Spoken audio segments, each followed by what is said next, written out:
نحمده ونصلي على رسوله الكريم أما بعد فأعوذ بالله من الشيطان الرجيم بسم الله الرحمن الرحيم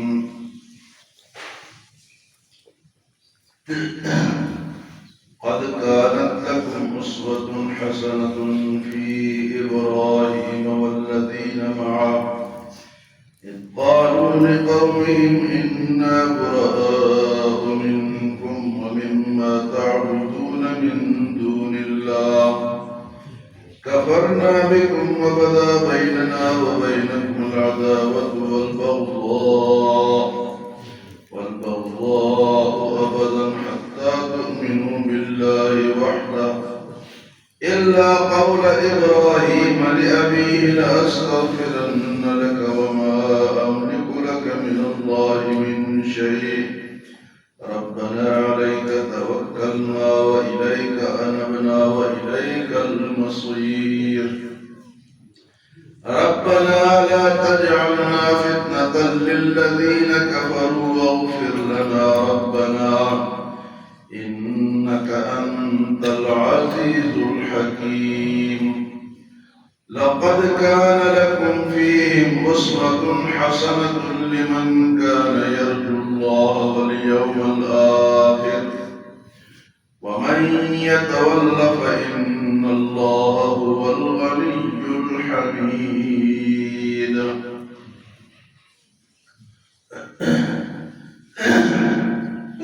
سورة ممتحنہ میں شروع میں کافروں سے دوستی نہ کرنے کا حکم اور فرمایا کہ ان کے ہاتھ اگر تم تک پہنچ گئے اور ان کی زبانیں تمہارے خلاف ہاتھ بھی یہ ڈالیں گے اور زبانیں بھی ان کی تمہارے خلاف بولیں گے اور فرمایا کہ اپنی اولاد اپنے خاندان کے لیے اللہ کو نہ چھوڑو کیونکہ قیامت کے دن یہ ہمارے کام نہیں آئیں گے۔ آج کے اس درس میں اللہ پاک نے ابراہیم علیہ السلام کی مثال دی کہ انہوں نے اللہ کی خاطر کیا کیا تھا۔ فرمایا کہ تمہارے لیے ابراہیم علیہ السلام کے طریقے میں وہ بہترین راستہ ہے کہ انہوں نے کون سا راستہ اختیار کیا۔ ابراہیم علیہ السلام باپ بھی کافر اور بت پرست بت فروش پورا خاندان اور اسی طرح پورے جو آپ کے لوگ تھے کسی نے ایمان آپ پر نہیں لائے، صرف آپ کی بیوی اور آپ کے بھتیجے حضرت لوط علیہ السلام آپ پر ایمان لائے۔ یہ دو بندے آپ پر ایمان لائے، حتیٰ کہ ابراہیم علیہ السلام کی قربانیاں پوری دنیا جانتی ہے کہ آگ میں بھی اللہ کی خاطر ڈالا گیا، لیکن اللہ کو نہیں چھوڑا۔ فرمایا کہ تم اپنے اولاد کے لیے خفیہ باتیں کرتے ہو کافروں کے ساتھ۔ ابراہیم علیہ السلام کی زندگی کو تو دیکھو کہ انہوں نے کیسی زندگی گزاری، وہ تمہارے لیے صحیح طریقہ ہے، اس طرح کرو۔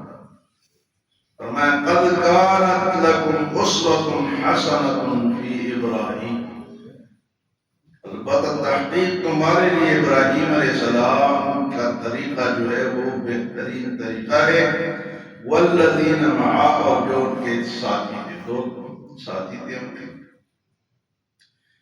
اچھا انہوں نے کیا کہا؟ اذ قالوا لقومهم، جب ابراہیم علیہ السلام نے اپنے قوم سے اپنے باپ سے کہا، کیا کہا؟ انا براء منکم ومما تعبدون من دون اللہ، میں تم سے بری ہوں، ہم تم سے بری ہیں، ہم تمہارا ساتھ اس کام میں نہیں دیں گے۔ کس کام میں؟ اللہ کے سوا دوسروں کی عبادت۔ اِنَّا بُرَآءُ مِنْكُمْ وَمِمَّا تَعْبُدُونَ مِن دُونِ اللَّهِ، اللہ کے سوا جو جن پہ تم پوجا کرتے ہو ہم انکار کرتے ہیں، ہم تمہارا ساتھ یعنی اللہ کے لیے مقابلہ کرنا پڑتا ہے، گھر والوں سے بھی اور خاندان سے بھی۔ اوپر خاندان کی بات چل رہی تھی نا کہ میرا خاندان مکے میں ان کو کوئی تکلیف نہ پہنچے. فرمایا کہ یہاں ابراہیم علیہ السلام اور آپ کے ساتھیوں نے انا براء منکم، ہم تم سے بری ہیں، ہم تمہارے ساتھ کوئی تعلق نہیں ہے. وَمِمَّا تَعْبُدُونَ مِن دُونِ اللَّهِ، اور اللہ کے سوا جن کی تم پوجا کرتے ہو اس سے بھی ہمارا کوئی تعلق نہیں ہے. کفرنا بکم، ہم اس کا انکار کرتے ہیں. کفرنا بکم وبدا بیننا وبینکم العداوۃ والبغضاء ابدا، اور تمہارے اور ہمارے درمیان تو دشمنی رہے گی، بغض رہے گا ہمیشہ. اس وجہ سے تم اللہ کو چھوڑتے ہو تو ہم تو اللہ کو نہیں چھوڑتے. اس وجہ سے ہمارے درمیان یعنی اللہ کی خاطر دشمنی رکھیں گے. ہم تو دنیا کی خاطر رکھتے ہیں، فرمایا کہ ہم اللہ کی خاطر تمہاری بات کو نہیں مانیں گے. حتی تؤمنوا باللہ وحدہ، یہاں تک کہ تم اللہ کو ایک نہ مان لو، اللہ کی توحید کو مان لو، اللہ کو ایک مان لو، شرک کو چھوڑ دو، پھر ہماری اور تمہاری کوئی بات نہ سنو. ہم تو کہتے ہیں اللہ کو اور شریعت کو دین کو درمیان سے نکالو، پہلے اپنی بات بات کہتے ہیں، پہلے اپنی بات بات. ابراہیم علیہ السلام کا طریقہ بتایا جا رہا ہے کہ انہوں نے کہا کہ اللہ کو ایک مانو پھر بات کریں. الا قول ابراہیم لابیہ لأستغفرن لك وما أملك لك من الله. ہاں ابراہیم علیہ السلام کی یہ بات کہ انہوں نے اپنے باپ کے لیے مغفرت کی دعا کی، اس کو نہیں مانا. الا قول ابراہیم لابیہ لأستغفرن لك، جب باپ کو کہا نا کہ تم خدا کو مانو، ایمان لاؤ، تو باپ نے کہا میں تمہیں پتھر ماروں گا، سنسار کروں گا. تو ابراہیم علیہ السلام قال السلام علیک سأستغفر لك ربی، میرا آپ پر سلام ہے اور میں اللہ سے آپ کے لیے دعا مانگوں گا. لیکن پھر اللہ کی وحی آ گئی کہ تم کافر کے لیے دعا نہیں کر سکتے، مشرک کے لیے دعا نہیں کر سکتے. باپ ہے لیکن مشرک ہے. وما كان استغفار ابراہیم لابیہ الا عن موعدۃ وعدها اياه فلما تبين له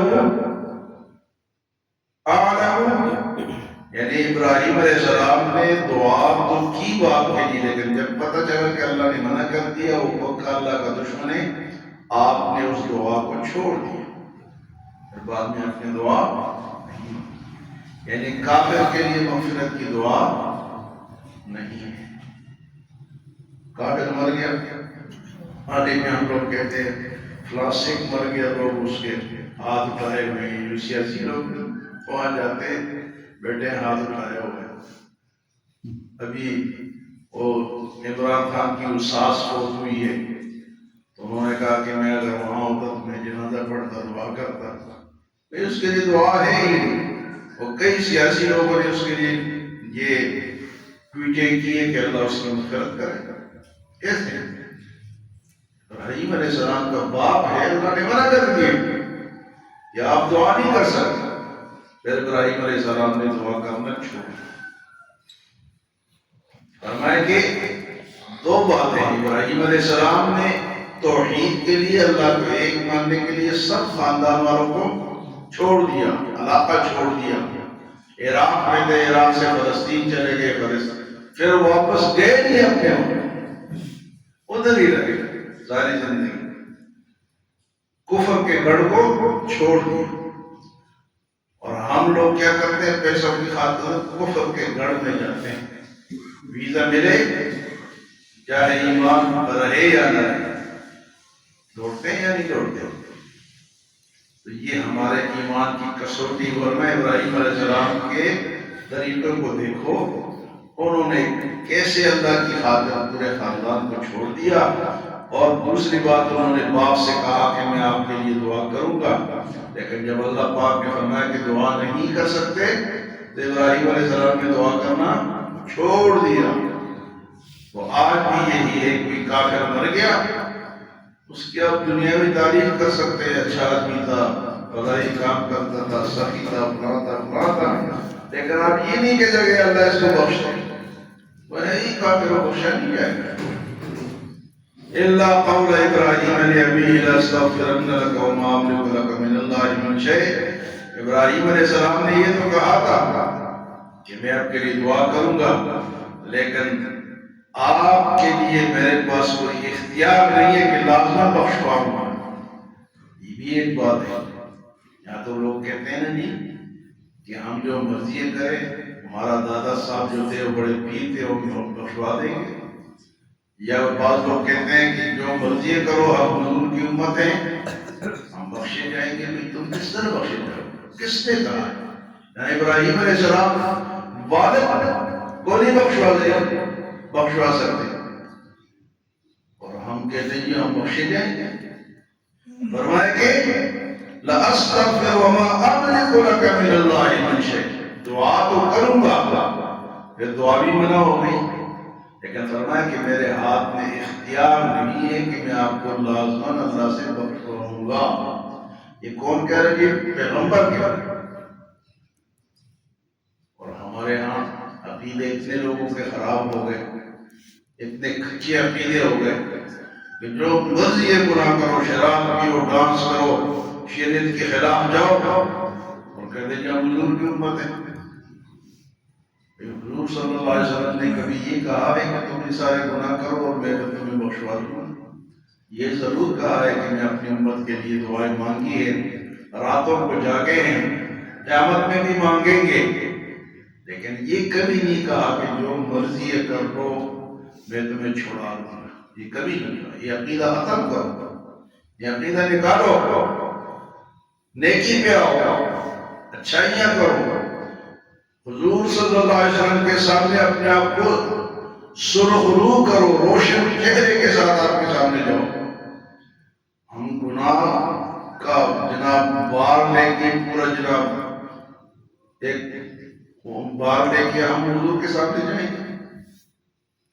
عقیدہ سمجھایا جا رہا ہے کہ ابراہیم علیہ السلام اور آپ کے ماننے والوں کے طریقے پہ چلو، انہوں نے اس کی خاطر، اللہ کی خاطر پورا علاقہ چھوڑ دیا، باپ چھوڑ دیا، خاندان چھوڑ دیا، آگ میں جانا قبول کیا، باپ کو چھوڑ دیا، باپ کو کہا دعا کروں گا، اللہ نے فرمایا نہیں کر سکتے، فرمایا نہیں کروں گا، چھوڑ دی، دعا کرنا بھی چھوڑ دیا، اور ساتھ یہ بھی کہ وَمَا أَمْلِكُ لَكَ مِنَ اللَّهِ مِنْ شَيْءٍ، اللہ کے سامنے میں میرے پاس تمہارے لیے کوئی اختیار نہیں ہے کہ تم میرے باپ ہو اور میں تمہیں پکڑ کے جنت میں لے جاؤں گا، نہیں۔ وَمَا أَمْلِكُ لَكَ مِنَ اللَّهِ مِنْ شَيْءٍ، اللہ کے سامنے میرے پاس کوئی اختیار نہیں۔ یہ عقیدہ ہے، عقیدہ یہ ہے۔ فرمایا کہ ابراہیم علیہ السلام نے پھر اللہ سے دعا کیا کہ ربنا علیک توکلنا، اے ہمارے پروردگار ہم تجھ پر بھروسہ رکھتے ہیں، وَإِلَيْكَ أَنَبْنَا، اور تیرے طرف رجوع کرتے ہیں، تیرے طرف آتے ہیں، وَإِلَيْكَ أَنَبْنَا، تیرے طرف آتے ہیں۔ اے اللہ کا نبی کس کے طرف جا رہا ہے؟ اللہ کی طرف۔ تب بھروسہ کس پہ کر رہا ہے؟ اللہ۔ ربنا علیک توکلنا، اے ہمارے پروردگار ہم تجھ پر بھروسہ کرتے ہیں، وَإِلَيْكَ أَنَبْنَا، اور تیرے طرف رجوع کرتے ہیں، جو اللہ کی طرف رجوع کرتا ہے وہ کامیاب ہے۔ وَإِلَيْكَ أَنَبْنَا وَإِلَيْكَ الْمَصِيرُ، اور ہم نے لوٹ کر بھی تیرے پاس ہی آنا ہے۔ آگے اپنی دعا، ربنا لا تجعلنا فتنة للذین کفروا، اے اللہ کافروں کے لیے ہمیں آزمائش کا ذریعہ نہ بنا، کہ ہم اس کے لیے آزمائش کا ذریعہ بنے اور وہ ہمارے اوپر زیادتی اور ظلم کریں، ہمیں مارے، جس طرح کہ آج کل مارا جا رہا ہے فلسطینیوں کو، باقی لوگوں کو۔ اللہ ایسے فتنے سے، ایسے آزمائش سے ہمیں بچا۔ کون کہہ رہا ہے؟ اللہ کا نبی کہہ رہا ہے یہ دعا۔ تو ہمیں بھی یہ دعا مانگنی چاہیے، اللہ فتنے سے بچا، شر سے بچا، جس کو ہم پھر برداشت نہ کر سکیں۔ ربنا لا تجعلنا فتنة للذین کفروا واغفر لنا ربنا، اے ہمارے پروردگار ہماری بخشش کر دے۔ بخشش کی دعا نبیوں نے بھی اپنے لیے مانگی، حالانکہ وہ بخشائے ہوتے ہیں، لیکن اللہ تو اللہ ہے نا، اللہ چاہے تو ایک بات میں پکڑ لے، نبی کو پکڑ لے، کوئی تو روک سکتا ہے۔ ابھی جو ہم نے تلاوت کی نماز میں، حضور صلی اللہ علیہ وسلم نے ارشاد فرمایا، کسی بیوی نے کہا کہ آپ کے منہ سے کسی چیز کی بو آ رہی ہے، شہد کی بو آ رہی ہے، تو آپ نے کہا انما شہد میرے اوپر حرام ہے۔ اللہ نے فرمایا لما تحرم ما احل اللہ لک، جو اللہ نے حلال کیا اس کو حرام کیوں کرتے ہیں؟ نبی کو اقتصاد تھا، اللہ نے شہد کو حرام کیا آپ کہتے ہیں بیویوں کی خاطر، کہ انہوں نے یہ کیوں کہا کہ بو آ رہی ہے؟ لما تحرم ما احل اللہ لک تبتغی مرضات ازواجک، آپ بیویوں کی مرضی کریں گے؟ اللہ اکبر، اتنا بڑا نبی اور اتنی بڑی پکڑ، میں نہیں، آپ شہد کھائیں، آپ اس کو حرام اپنے اوپر نہیں کر سکتے۔ تو نبی بھی دعا کس سے مانگے؟ یہاں کا وَاغْفِرْ لَنَا رَبَّنَا، اے ہمارے پروردگار ہمیں بخش دے، اِنَّكَ أَنْتَ الْعَزِيزُ الْحَكِيمُ، اور بے شک تم تو زبردست ہے، تیرے سامنے کوئی ٹھہر نہیں سکتا اور حکمت والا ہے۔ آخری بات، لَقَدْ كَانَ لَكُمْ فِيهِمْ أُسْوَةٌ حَسَنَةٌ، تمہارے لیے اسی میں بہترین راستہ ابراہیم علیہ السلام کا جو راستہ ہے، لِمَنْ كَانَ يَرْجُو اللَّهَ وَالْيَوْمَ الْآخِرَ، اور یہ کن لوگوں کے لیے ہے؟ جو آخرت پر یقین رکھتے ہیں کہ ہم نے مرنا ہے، اللہ کے پاس جانا ہے، حساب و کتاب دینا ہے، یہ ایسے لوگوں کے لیے یہ راستہ ہے۔ لمن کان یرجو اللہ والیوم الآخر، جن کی یہ تمنا ہے کہ ہم نے اللہ اور آخرت سے ملنا ہے، اور فرمایا ومن یتولی، جو منہ پھیرے گا اللہ کی بات نہیں مانے گا، فإن اللہ هو الغنی الحمید، بے شک اللہ تو اللہ پرواہ ہے، اس کو کسی کی پرواہ کہتے ہیں چھوٹا سا بچہ مر گیا، اللہ اس کو تو بچا لیتے ہیں، یہ کیوں مر گیا؟ اس کو کسی کی، بچے کی، بڑے کی، کسی کی ضرورت، وہ غنی ہے، وہ لاپرواہ ہے، کون مر رہا ہے کون، یہ اس کا کام ہے۔ اور اگر تم لوگ اس کی تعریف نہیں کرو گے، فإن اللہ هو الغنی الحمید، وہ لاپرواہ بھی ہے اور تعریف والا ہے، اس کی اپنی تعریف ہے، تم کرو یا نہ کرو، چرند پرند درخت کیڑے مکوڑے فرشتے سب اس کی تعریف کرتے ہیں، تم کرو یا نہ کرو، فإن اللہ هو الغنی الحمید، اللہ میں عمل اور سمجھ کی توفیق عطا فرمائے۔